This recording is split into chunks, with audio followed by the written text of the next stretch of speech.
Hello, and welcome to our lesson on peer review. I'm going to start by showing you a slideshow of good and bad feedback. This research comes from my friend, Hoon Mil Moon, who looked at actual student feedback. What kind of feedback do students like to get from other people in their class? First, you want to avoid making a wholesale comment. Instead, explain why something is good or is bad. So, for example, here it says a well-structured introduction, and the writer says no advice was given. They mention that introduction was good, but no real feedback. It's hard to know what you should change or what you should do when somebody says something like good arguments. Instead, you want to be specific. So here's some more examples of vague comments. Here they said, some of the points could have been clearer. And the writer says, when you don't describe what is unclear, how can I make things clearer? So which points could have been clearer? The ones at the beginning, the ones in the middle, the ones at the end? If you don't know what errors or what could be clearer, you don't know what to do next. You also want to be kind in your comments. So some of these comments are very insulting. Your statement is wrong. If you got that from a source, double check it. If you just pulled it out of your head, try to research it a little. Especially when we're writing comments, we can come across as more mean than we mean to be. Think about all the times you texted somebody something and they didn't realize that it was a joke.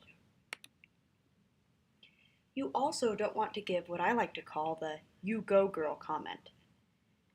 This is where you give only and all praise.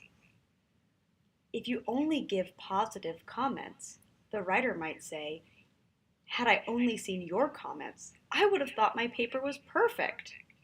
Or, so I have nothing to fix? You want to let them know what they can change and what can be stronger. Think about how I, as a teacher, am going to be grading them. And if you don't give them comments as peer review, they're going to lose points. It's kinder to let them know what things aren't working than to make them think that they had a perfect paper. Instead, you want to identify the problem, explain the reason, and provide at least one solution. Here are some examples. This is some very good feedback. Here they have a full paragraph saying, I think that if attention is your main argument, the beginning of your paper about proper language versus vernacular and the part about movies being influential are not needed at all. I can't find how these relate to the rest of the paper. So I would recommend either getting rid of them or clarifying how they relate to your main argument. The writer, you can see, found this feedback very helpful. They gave it a close reading and gave positive and negative comments that were specific. There are a couple of things more about this feedback that I think is very good. One thing that I like is how they mention I. I couldn't find how these relate to each other. Talking about your own personal experience as a reader, what you found confusing or uncertain, is a good way to give feedback because you don't have to be an expert. Even if you don't think of yourself as a good writer, you're still a reader. The other thing that I really like about this is this word if. Instead of saying what's wrong, they say if this is what you're trying to do, then you should do that. Try to think about it from their perspective. What is their main focus? What are they trying to accomplish? Here are some more examples of feedback that gives clear examples. They might quote specific words or paragraphs that need help instead of just saying something about the paper overall. You also can give some specific solutions. Sometimes your solutions are going to be very small and precise.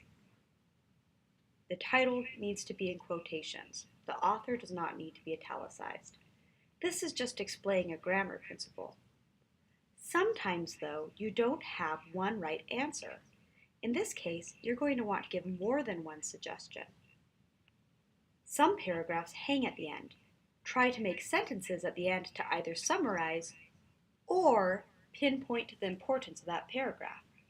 It's wonderful when you can provide two solutions or more solutions and let the writer decide what they want to do. Finally, the easiest way to give safe criticism is just to respond as a reader. You can put this sentence in front of almost anything. It works a little bit like "bless her heart" does in the South. In the South, somebody might say, "bless her heart, she spends too much money," or "bless her heart, he drinks all the time." So you can say, as a reader, I found this part confusing, or as a reader, I didn't see the connection. This is a great secret to giving safe criticism in your peer review. So when we meet next week and talk about doing peer review for the resume or cover letter, try to remember these principles, especially this one about identifying a problem, explaining a reason, and providing a solution.